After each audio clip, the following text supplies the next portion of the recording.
Yo vivía en Hipólito Yrigoyen y Saavedra, en el barrio de Once, y me trajeron mis viejos acá, que se cambiaron para acá en el 57.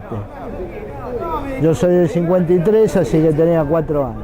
Cuando llego a vivir acá, vivía en Santa Fe 3524, que es acá en la esquina de Julián Álvarez y Santa Fe. Mi papá era empleado bancario, en la obra social de los bancarios. Y yo primero estaba en un colegio en Callao y Corrientes, en el Sarmiento, que iba al jardín de infantes en aquella época. De ahí terminé el jardín de infantes y mi vieja me anotó en un colegio de acá, en Julián Álvarez, casi llegando a Salguero, que estaba al lado de lo que era en ese momento la penitenciaría de la Cera. La escuela era una escuela, en aquel momento te dejaban llegar hasta 3er grado, después te tenías que cambiar porque era... ¿Qué tal, Manu? Porque era una escuela después de 3er grado, era una escuela solo para chicas. Así que cuando llegó 3er grado de esa escuela, me anotó mi vieja en una escuela acá en Charcas 3577. Es una escuela que no está más, ahora se llamaba Genaro Verón de Astrada. Y estaba la feria sobre la calle Charcas de Salguero, había toda una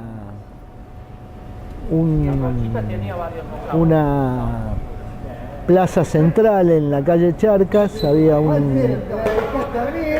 una especie, era como una especie de calle ancha que tenía una plazoleta en el medio, que iba, la plazoleta iba de Salguero, de la Plaza Güemes, hasta Coronel Díaz.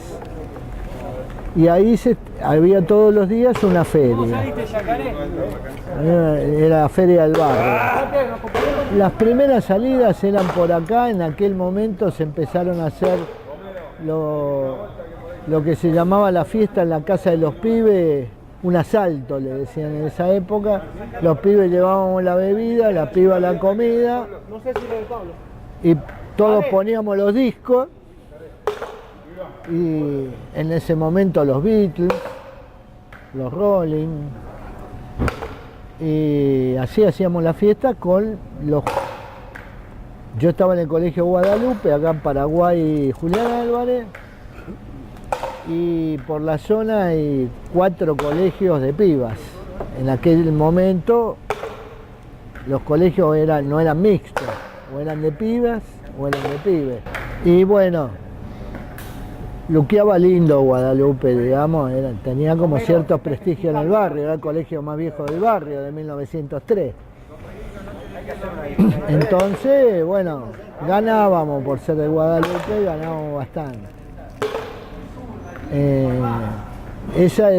Yo me recibí de bachiller en el 70, así que eso fue del 66 al 70.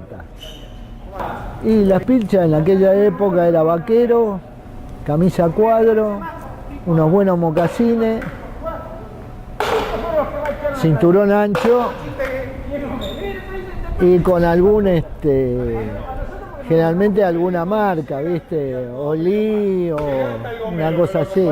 Generalmente era así. Y bueno, yo al club lo conocía de pasar. Mi viejo en aquella época era de la comisión del hogar policial de acá de la comisaría. El club está al lado de la comisaría. Y yo vivía en Julián Álvarez y Santa Fe, venía caminando por Julián Álvarez hasta Paraguay para el colegio Guadalupe. Y este era un club de hombres. Solamente entraban... Y yo había empezado a jugar en la paleta porque en el patio de Guadalupe en aquella época había una cancha de paleta. Tenía una cancha de paleta corta, pero cancha de paleta al fin. Y mi viejo había sido jugador de paleta. Mi viejo era de Villaluro y había jugado en un club en Versalles de la paleta, y siempre me contaba, y yo sabía que acá había una cancha de paleta. Y empecé más o menos a venir cuando estaba en quinto año del secundario, porque Bocha, mi amigo que está ahí, el que está con los anteojos en el mate, el último, el pelado, él era compañero mío en el colegio y el padre jugaba acá a las bochas y a la paleta. Y entonces con un grupo de muchachos que eran de Guadalupe, preguntamos si nos dejaban jugar. Y en aquella época los viejos eran no podías ser socio del club hasta que no tuvieras 21. Había que ser mayor de edad para jugar. Pero vengan como invitados de día. En aquella época la cancha no tenía luz para jugar de noche. Y vengan a la tarde que no hay nadie, dicen. Los sábados a la tarde no hay nadie. Los domingos juega la primera, no pueden venir. Pero afuera. Pero vengan a practicar los días de semana, los sábados. No nos cobraban nada. Y ahí te iban junando, te iban conociendo. Y después de un tiempo de venir, 2 o 3 años, bueno, hacete socio. La idea acá, que los socios de acá eran comerciantes de la zona y profesionales de la zona, o empresarios. El club tenía las bochas, que había mucha gente jugando a las bochas en ese momento. Mucha gente venía a jugar al carteado, cualquiera sea, generalmente el cabrero. Y algunos jugaban al póker ya de noche más tarde, pero eso estaba vedado para la pendejería. No, a nosotros. Ni pasar por la mesa donde se jugaba, ni a mirar, ni se te ocurriera, porque era una falta de respeto. En ese momento el club llegaba hasta adentro, porque el salón ese que está ahí lo hicieron después. Ahí había una parra grande y cuando terminaba la cancha acá era todo jardín hasta la parra. Y los viejos de tarde jugaban al cabrero afuera. Y después, si estaba lindo, ¿no? En invierno, olvidate. Y después se iban a los salones donde se jugaban las cartas. Ellos jugaban acá afuera. Y mientras no jodieras para nada con la pelotita, que no fuera más para allá y todo, no había ningún problema. Y la gente de bochas era mucha, había 80, 90 personas por semana jugando a las bochas. Fácil. Las mesas de las bochas eran 50, 60.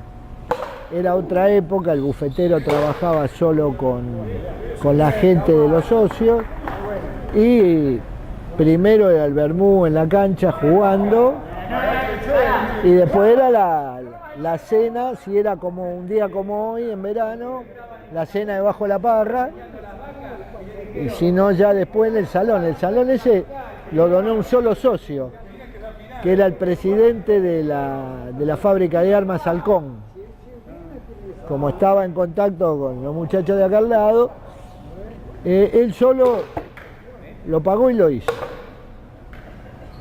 Ningún problema. Y acá venían muchos que eran, había comisarios que se habían recibido de abogados y después fueron jueces, venían a jugar acá. 3 o 4 jueces venían a jugar acá. Este muchacho era el presidente de la fábrica de armas. Y había 3 o 4 empresarios que eran importantes, pisaban fuerte, Luchetti, Roberto Gilardón, que fue presidente como 20 años del club, que era el dueño de Casa Quintal, la fábrica de guardapolvo, todos tipos así. Y cuando había algún problema en el club, si no se llegaba a poder solventar con la cuota social, la ponían ellos sin ningún tipo de problema, ni preguntaban. Generalmente alguno era miembro de la comisión directiva y decía, bueno, hay que arreglar tal cosa, se rompió tal cosa, ¿cuánto es? Pum. Y avanti con los faroles. El club comienza acá en el pasaje San Mateo, 1925, 15 de abril del 25. Y de ahí estuvo hasta el 30 y pico. En el 30 y pico, lo que es la sede de acá, era un depósito de carruajes. Una caballeriza y un depósito de carros. Y lo tenía un matrimonio, el hombre fallece, ya se estaba cayendo el tema de la tracción a sangre, y la viuda decide venderlo. Entonces los socios del club piden un préstamo hipotecario en el Banco Nación.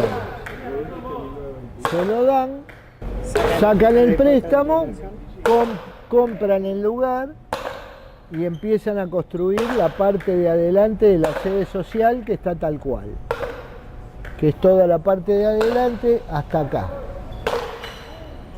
Acá había un alero, la parrilla, un pasaplato, una piletita, y después esto estaba a la intemperie y todo lo demás, y el salón, lo último que hacen es el salón que era de bochas. Entonces las bochas que estaban acá afuera, que había dos canchas, una de cada lado, por eso están las columnas en el medio iluminando, pasan al salón del fondo y se hacen dos canchas profesionales muy cuidadas, eran muy buenas, sí, había de todo, sí, porque inclusive la sede de la sociedad, lo que sería la Sociedad Argentina de Bocha, está acá en Paraguay y Arauz. Los campeones de bocha venían a jugar acá, los campeones de Argentina venían a jugar acá. Bochaban con la luz apagada, esas cosas. Ponían el reloj en la bocha, apagame la luz, que bocho sí, poneme el Rolex ahí, que tac. La bocha, el bochín acá, la bocha acá con el reloj, apagame la luz, saco el bochín sin tocar nada. Sí, lo hacía. Yo lo vi. No me lo contó nadie. Y había muchos socios que compartían las dos actividades, la paleta y las bochas. Muchos socios, curiosamente, muchos socios de apellido vasco. Famoso acá el ingeniero Zumalacárregui, con Z, Zumalacárregui, imagínate. Lo operaron en una colostomía y jugaba la paleta con la bolsita acá. Y jugaba como los dioses. Para que te des una idea de lo fanático que era. Para los 90 empezó a declinar la parte de bochas. Para el año 97, 98 venía ya muy poca gente, y los que estaban en la comisión directiva en esa época deciden sacarlas. Uno de los que estaba en la comisión directiva era bocha en esa época, y deciden, lamentablemente, con el poco movimiento que había, sacarlas. Ya para esa época se había decidido dejar entrar y hacer socias mujeres, porque después del 94, 95, se decidió, primero, que ya por el nivel económico que había, con los socios que había, ya no daba para que el bufetero pudiera arreglarse solamente con los socios. Y entonces empezó a dejar gente que pudiera venir a comer para que el bufetero pudiera vivir. Y la otra cosa es que se empezó a dejar a entrar a las mujeres primero, porque no entraban directamente, una vez por año nada más para la cena de fin de año, y después que entraran, unos 2 o 3 años después, se admitió que pudieran hacerse socias también. Se modificaron los estatutos, porque viste, cuando modificás estatutos tenés que hacer un bolonqui legal importante. El club siempre tuvo personería jurídica, tuvo todo, y lo que no tenía, porque antes no se exigía, era la habilitación municipal. Y a partir del año 2000 empezamos a gestionar la habilitación municipal como club de barrio sin fines de lucro. Nos llevó 5 años que nos dieran la habilitación, porque no pidieron, si pedían te lo hacían rápido. Y bueno, al final salió. Llevó dos presidencias completas, o sea, 4 años y pico, y al final llegó 60 socios en este momento. Mira, que sea una buena persona, que lo conozcan. Generalmente ahora, de hace unos años a esta parte, lo que se pide, que es por estatuto, el socio no tiene que tener antecedentes. Y no había más paredes. Tiene que demostrar que es una persona de bien, digamos. Y lo presentan un par de socios. Generalmente se lo invita a concurrir 3 o 4 meses, que venga de invitado. Así la gente lo va conociendo. Y después la comisión directiva le firman 2 socios la solicitud y se lo presenta. Se paga una cuota, casi te diría, hoy en día es casi simbólica, pero son 40 pesos por mes. Hace 2 años que no cambiamos la cuota. Para todos los que venimos acá, el club es el oasis en el medio de la ciudad. Acá cada uno es como es, somos todos iguales, acá no hay profesiones. Eso sí, nunca, si bien en un tiempo era medio exclusivo el club, después eso siempre hubo con todos los socios, una vez que era socio, muy buen trato, digamos. Nadie hacía diferencias con nadie. Había gente más importante, había gente menos importante, pero acá Robertito era Robertito, Felipe era Felipe, Platilina era Platilina. No importa que sea portero, doctor, farmacéutico o lo que sea. De hecho hay de todo. De hecho vos te sentás en una mesa a comer y va a estar el portero de la esquina, hablando de igual a igual con el abogado, conmigo o con cualquiera, sin ningún tipo de problema. Y son unas mesas divertidísimas, por supuesto.